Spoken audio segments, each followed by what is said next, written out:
Good morning, everyone. It has been a while, been a minute, and if you haven't already taken a look, I have the market stats up for both May and June on our YouTube channel. So I talk about the month every month, and I missed one, so that's why I talked about 2 months at once. And it's been a while since I've been doing these weekly updates. In June, I was only able to do two of them, but I am back here every single week to give you what's been going on in Edmonton's real estate market. Now, the market is interesting because it is July. We are looking at the last week, right? And the last week, if you recall, is school was ending. Now, a lot of the sales happen in the market stats that we're going to see because of deals written a few weeks prior. So typically in June, we do see a slowdown. I've been saying this to you guys before. Now in April, I'd say March, April, May are our heights of busyness. But in June and July, it starts to get really quiet. Why? Because we finally have nice weather. Edmonton does have nice weather, and we have nice blue skies and sunny at the moment. So it is typically a slower time. Now, it doesn't mean things can't sell. We did put up a house a few weeks ago on the Friday, and it sold on the Sunday. That was just last week. So things are still moving quickly. If they're staged, priced properly, and are moving, people are still buying houses. But let's take a look and see what's happened in the last week. So we'll take a look at the number of listings that we currently have on the market. So current listings have to do with just what's available for sale. And these are single family listings. We have just slightly over what we had the week before. And in St. Albert, just a little bit more. And Sherwood Park, also just a bit more. And in Spruce Grove, you're also sitting at a little less. So, but only by 3, nothing to note, and Beaumont by 4. So if you take a look at the active listings, it just means that properties available for sale have come on the market and the sales aren't eating them up. Okay, because before when the listings used to drop, it's because we had a lot of sales and we didn't have as many listings, and it like overall went down. Now it's overall been going up. It's been going up probably for about, I'd say the last month, I believe. You'll have to go back to the stats and see, but I'm pretty sure I've been saying the market, it has been going up in inventory for at least the last month and a bit, which is normal because the sales, like I said, get quieter in the month of June, end of May, or into June, and now we're into July. So let's take a look. How many sales are happening? So pending sales are houses that go into contract pending conditions. So the house I put up for sale last Friday and it went sold right away. There was no condition, so it would have never fallen into this category. There are still some of those happening, but they're just not as frequent. They generally go into the pending stage first, and then they get marked sold. If you are buying brand new build with the builder and it wasn't on MLS, it won't show up in these numbers either. So pending sales in single family homes in Edmonton, we saw a drop from 196 to 285 from the week before. St. Albert saw a slight drop, and so did Sherwood Park and Spruce Grove, and Beaumont took a pretty drastic drop for pending sales. So we had to take a double check of the numbers, but this is actually what's happening. Less sales are going into contract this last week compared to the week before, but like I said to you, this was the last week of school. School is officially over now. It is now summer holidays, summer break. Typically, the long weekend, the first weekend of July, everyone wants to take it off. People take off right away. They're not really quite thinking about school and routine until August. So July, yes, it's busy because there's people out, but there's just not as many competition, which is good if you're a buyer. If you're a seller, you really got to be priced like where you should be. You should always be priced where you should be, but there's definitely less room. And there has been less room in the last month or so to price a bit higher, to try higher. Doesn't ever work, by the way. It doesn't matter what market it is, but it really is going to be, you're going to see that. Your house will sit on the market longer. So if you take a look at the sold in the last 7 days, so in this last period, you see that it dropped a lot. That's half, right? In St. Albert, it also dropped by almost half. Sherwood Park, same thing. Spruce Grove and Beaumont. So again, we double check these numbers. These are the single family home numbers in Edmonton and area. And Edmonton's real estate market is changing, and it has been changing over the last month, but now we're starting to really see a drastic hit within 1 week, right? When you look at month over month, you'll see kind of the overall picture, but when we look week to week, that is something to note when you are looking at buying a house. Now, what does this mean to you? If you are buying a house and you are looking at what happened in the last week, does this mean you now have all the choice in the world and all the time? Now, if you are a buyer with the market and sales going down, it means that you might have breathing room to make a decision. Now, that being said, you are probably out there and you can see that when something fits your criteria and it was really hard to find something in your criteria that checks all the boxes, you're probably going to see that you're still probably competing with other people because again, there's still not that much out there. Though our inventory level is starting to climb, we're still way under 3,000 or 2,500. We're at 2,180 this week still, right? So we're not exactly in a space where it's like, oh, we can like undercut people. Now, if there's properties that have been sitting on the market for a long time, that's a different story. It's probably been priced incorrectly. And so you want to make sure that you understand what the market value of that property actually is. Now, if we take a look at you as a seller, if you're a seller, what does this mean? You're thinking about, should I sell my house right now? Should I wait? I need you to look at the area that your home is in. I need you to look at the condition of your home. Those two things, plus the market, is going to dictate if this makes sense. Now, the biggest thing that makes the biggest decision is, what is your reasoning for moving? Are you moving because you just feel like moving, because you think, if I don't move now, I'll never be able to move? Or are you moving because of work? Are you moving because your family has outgrown the house? We need to work within the confines of what your actual things are. I never suggest that you move and buy up just out of fear tactic. That doesn't make any sense. You need to be able to be in a position where whatever you're moving into financially makes sense for you, right? You don't need to be like, oh, I'll never be able to afford that, so I should move now. That's not a good idea of why you should move. The reason you're moving is an actual legitimate reason. Also, now let's talk about the people coming here from out of province. I know that people from out of province like to come to Edmonton because it's affordable. And you're going, oh my gosh, Melody, Calgary is $200,000 more for the same house. Why wouldn't I move here? This is true. You'd be like a lot of other clients I help, right? A lot of clients of mine have moved to Calgary in hopes to buy there, and then they got priced out of the market and they're now coming to Edmonton. We also see people who are already just considering Edmonton, but I want you to consider the reasons.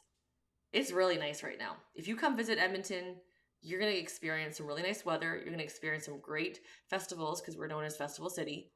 But you may realize come December, January, February, when it's minus 30, minus 40, why are you here?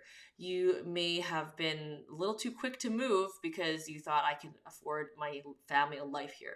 You need to actually think about, is your family actually able to relocate, or are you just coming here for more affordable housing? That doesn't make any sense if you're just coming here for a cheaper home. I know it might make sense, but if your family doesn't like it here, no one wants to live here, your friends aren't here, your family isn't here, you're not looking to relocate and make new friends here, new job, it's going to be a challenge, okay? Like, it doesn't even matter if it's Edmonton. It could be Banff or Calgary or Vancouver. It could be anything. But if you're not really willing to make the real change of the move, coming here is not a good idea, and I would not recommend it. Edmonton's a beautiful city. I think it's a great place to live. But we're here because we have lots of friends and family here. And I know that there's families that have moved here who come here because of work, and they make an effort to actually get involved and accept all the good and the bad of the city to actually make it work. So if you're looking to move here purely based on price, I would not recommend it. If you're looking here to move and make an investment, there are investment opportunities for sure. Our rental market has gone up. I am not a rental market specialist. In Alberta, realtors don't tend to spend a lot of time on rentals because we don't have that formal structure that Vancouver and Toronto have. So if you look at rentfaster.ca or Facebook Marketplace, that's where you'll see a lot of what is for rent, but what you'll see there is not a whole lot. So we're seeing this opportunity for investors, and we've seen that happen, where they're actually able to get a decent amount of rent. Because before, the rent amount that you would get here was like very minimal, but the entry level is not horrible. Now, I'm talking about single family homes. I don't talk about condos because in Edmonton, condos don't always appreciate. In general, actually, they tend to depreciate.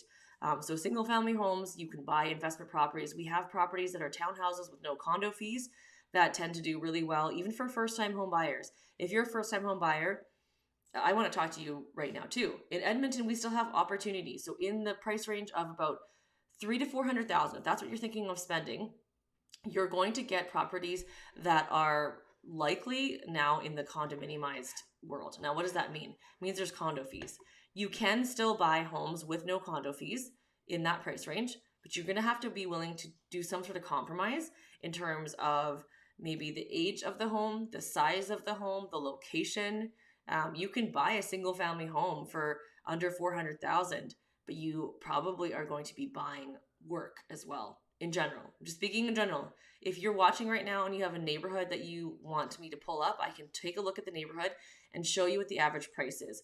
If you look from 400 to 500,000, there's more options, but what I'm finding is most people who are relocating from out of province are typically spending for resale in the 500 to 600, and for brand new homes, 600 and up. Now, this is for front attached double garage homes. If you are looking at houses with laned garages, then it would be. Just taking a look at the questions here. Is it true that international students can't buy a house in cash?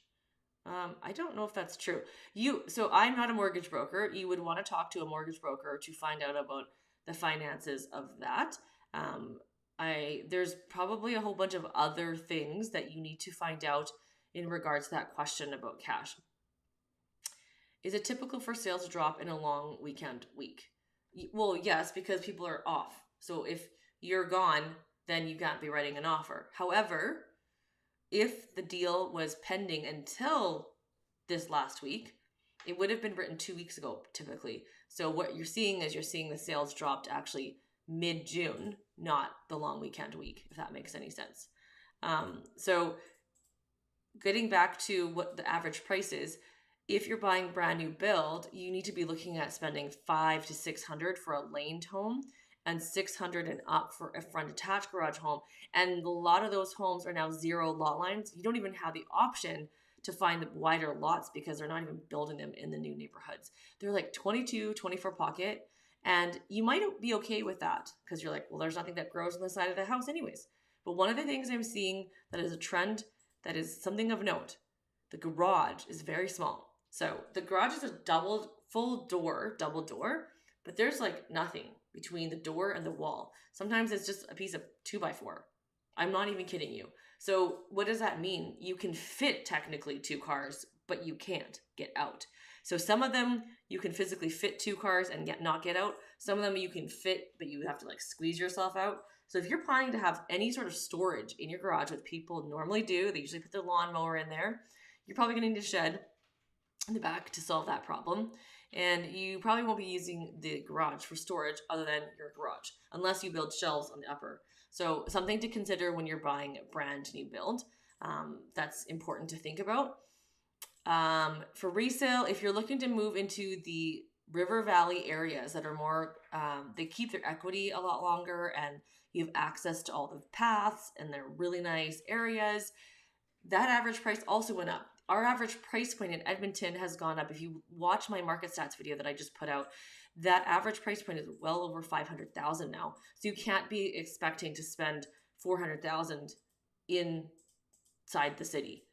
Inside the city, by the way, it's older homes into the newer homes. So that's another thing. If you don't want a bungalow, the older style bungalow, you're going to have to, and you want to live in that area, you're probably going to have to buy some sort of new infill build, which is higher in price, like think 700 plus, or you would have to buy a little bit more outside where then it's a little bit newer. I say this because it's technically 1980s, 90s when they had the split levels. Then so it's not a bungalow and 2 stories. You just go out in here, but it's definitely interesting. Okay, I have another question. What is the best time, which month in the year, to buy a townhouse in Edmonton? I'm sure there's a clear trend over the years. Well, what is the trend that you're thinking to see? If you take a look at townhouse sales and you take a look at the lowest month of sales and then you think that is the best time, you could technically use that statistic to make your decision. But in reality, like I said earlier in this video, the reality of the best time to buy is not the lowest time of sales. There could be like no sales that month, but guess what? You won't even know that until months after, right? When you're in the moment, you don't know. And let's pretend July or August is the lowest time of sales for townhouses. Okay, let's just pretend that. So then you're saying, okay, well that means that I'm going to buy in July and August. That is a very I would not go off of that advice, by the way, for anyone watching, because there's so many factors involved. This year, there's a lot less properties and options than there was last year. So if you're basing it off of last year, hey, there was low sales in July and August, but yet there was more inventory than this year and there's less inventory, it doesn't actually make sense. I know a lot of people always want to decide when is the best time to buy. And I would ask you the question, what is the time that you have to buy? It's not just about the best time. I think that's the biggest misconception on when you should buy is based on, oh, the sales were the lowest, so I'm going to wait till December because no one buys houses. Okay, well, you can wait till December, but then you get to deal with moving in the winter because you probably don't get the house till January, February, moving in the dead of winter in Edmonton, and there's nothing to look at. There's like nothing. So then are you going to commit to that? Are you going to buy a house for the sake of buying a house in December, even when there's nothing to choose? That's what I would say. So that's when you want me to tell you the answer of what's the best time, I really am not going to answer that question because I need to understand who my clients are. If you have kids in school and you want to move in the summer months, it would have been best to buy probably in, I would say, April, May, so that you could have a possession in the summer so you can move in the summer. But maybe you want to actually come and spend more time looking at houses, so then you would look in July. So once kids are out of school, you look in July, then you can move quick possession by end of August, September to get settled in. So there's a lot of different variables that come into play, and that's why we sit down and do a consult with everyone to find out what their specific needs are. I can't do a YouTube general video on when is the best time to buy. I can make that video because that's what people search, but realistically, the advice, it would not be the most appropriate advice for that specific person because I don't know what your situation is. So generally, the majority of sales happens in spring and it slows down in summer and then it gets really slow in the winter. So if you're going to make your decision based on that, there you go. There's the general overall. However, year to year, things change with interest rates, with the global pandemic that changed things as well too. But in general, in Edmonton, we've seen the trend where the sales typically pick up in March. They start to pick up in February, March, April, May, and then it goes down in June, which is what we're seeing right now. I just showed you the June market kind of dropping a little bit. Every area is also different. When we look in the inner parts of Edmonton versus the outskirts of outside of Anthony Henday, you're also going to see a difference there too. What I'm going to do is I'm going to pull up a map for you so that you can see what is happening in Edmonton. And if you are watching and you're not from Edmonton, I want to show you what things look like so that you understand. So if you have any questions about the city, please go ahead and comment and I'll be happy to answer them for you as I pull up our map. So I'm just going to pull up Google Maps and I'm going to share my screen. So here we go.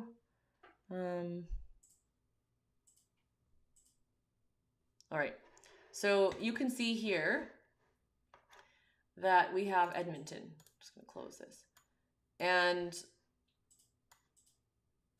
my computer's being glitchy, so you're going to see, for some reason, a double screen on the one side, so just need to ignore that. So if you look at Edmonton, I want you to notice that St. Albert that I talk about is right here. It looks like it's far away, but it's not. Spruce Grove looks far as well. Beaumont and Sherwood Park.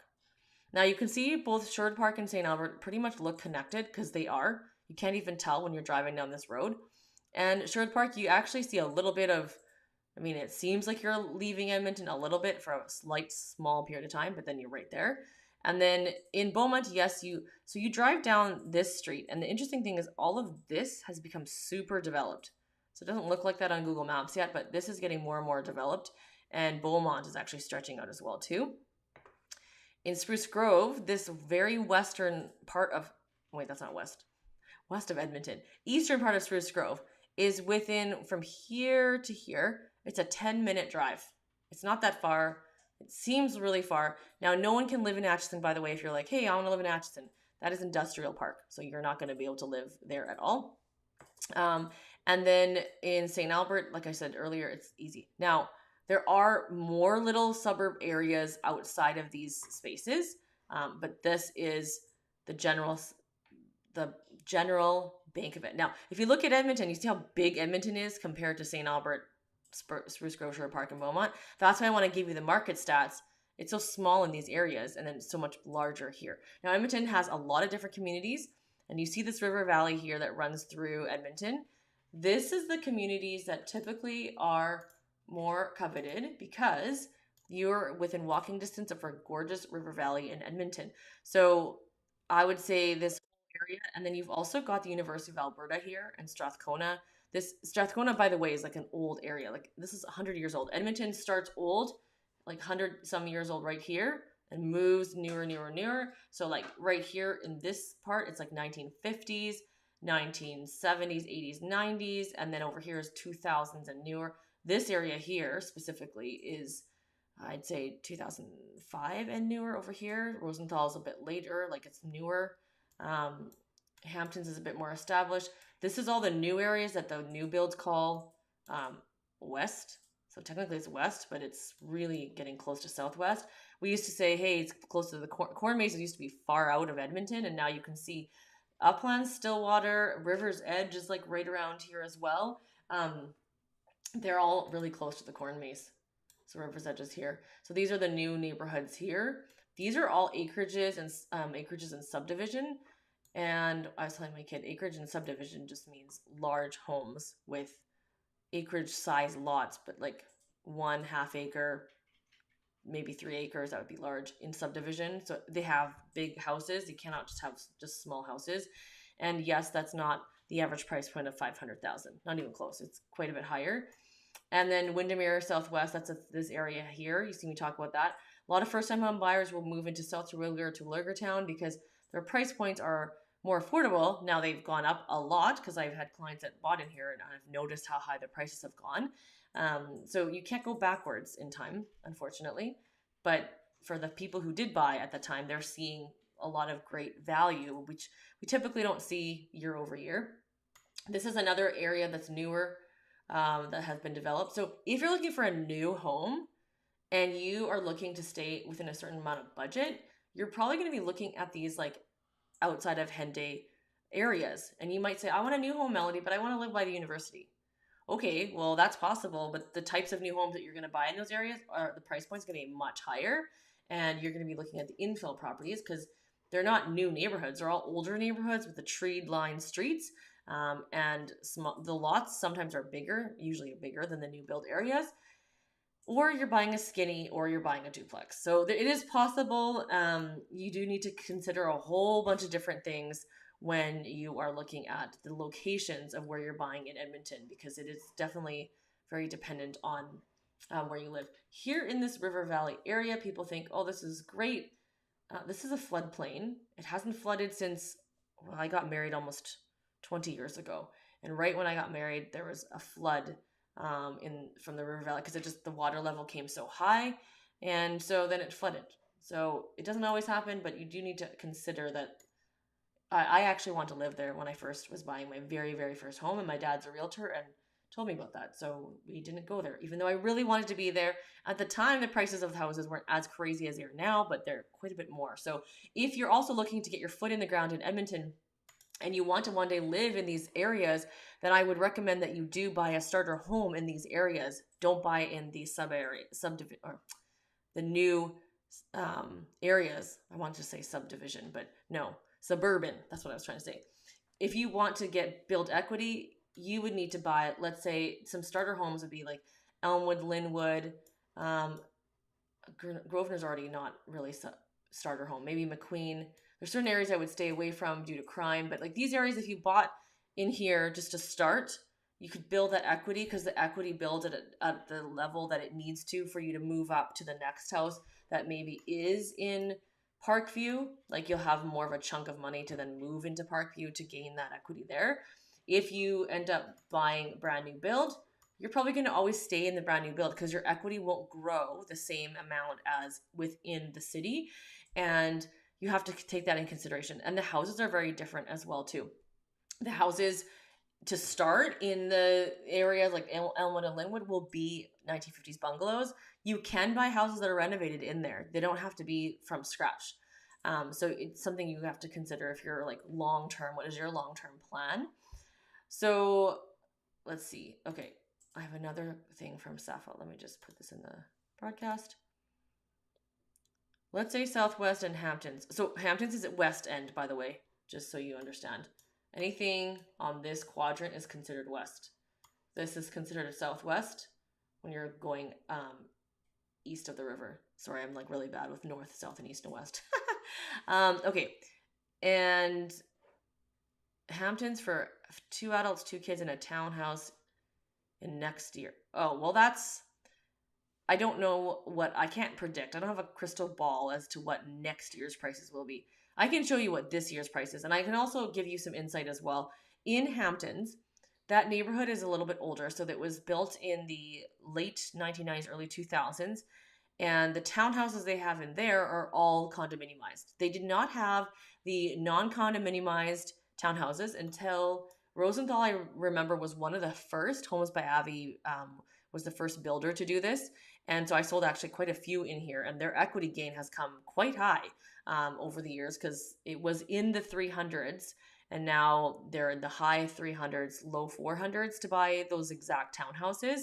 If you are looking at the Hamptons, these are the townhouses that have condo fees, and these ones have the garage at the bottom, double car garage in the bottom, and then the living, and then the upper. So it's like a 3-story. A lot of Edmontonian locals don't necessarily like this because there's not much of a yard. There's that little front piece of yard in front of your front door in the living space, but it's not super family friendly in my opinion. I know that there are families that do live there.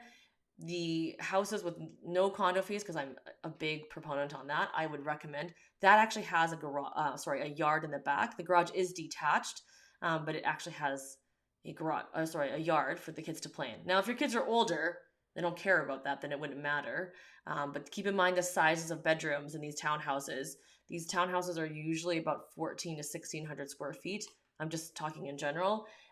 There are, what other areas have those? So you can also, I have clients who have purchased those types of townhouses in these areas as well too, because they're newer, and also in Windermere. There are also condominiumized townhouses in Windermere, of course, everywhere. But the ones with no condo fees, if that's what you're looking for, is going to be different. And if you're looking for in July of 2025, I don't know. They predicted in January this year that prices would go up by 8 to 10%, which is not typical of Edmonton. Edmonton's typical price increase is about 1 to 2%. But we have seen the market actually increase much higher than 1 to 2% so far this year. We still have the last half of this year. It could offset it and then put it back down, but I really doubt it. So I think we're going to be sitting in around the 5 to 8% increase this year, very conservatively. We might hit 10%, so then that would boost you for next year. But it's really hard to understand the actual increase. And it doesn't make sense to like necessarily buy a house and hold it and have it empty all the way until next year, because when you need it. Your needs may change as a family as well next year compared to this year. I have some people who move and then they realize, oh, my kid who's older decided to not stay at home and is moving out. So then did you buy the right property for your family at that time? So it's really hard even for you. You don't have a crystal ball of what's happening next year. You don't know if your kids are going to be going to this school or that school, or their interests might change or whatever. So if you're looking for July of this year, it's easier and I can help you that way. If you're looking for July of next year, neither one of us have a crystal ball, so it's going to be very challenging in that regard. So today, hopefully, was helpful to let you know a little bit about what is going on in Edmonton's market, but also just the makeup of Edmonton when you're looking here from out of town. We will be back next week, and you can ask me all the questions. I will probably talk to you guys about the sales. I'm going to show you some new build product. New build product is much more expensive, so I want you guys to see what that actually looks like, because you might think, well, I'm okay to not spend, then I'll buy resale. But I'm going to show you the difference between the two. Talk to you guys later. Bye.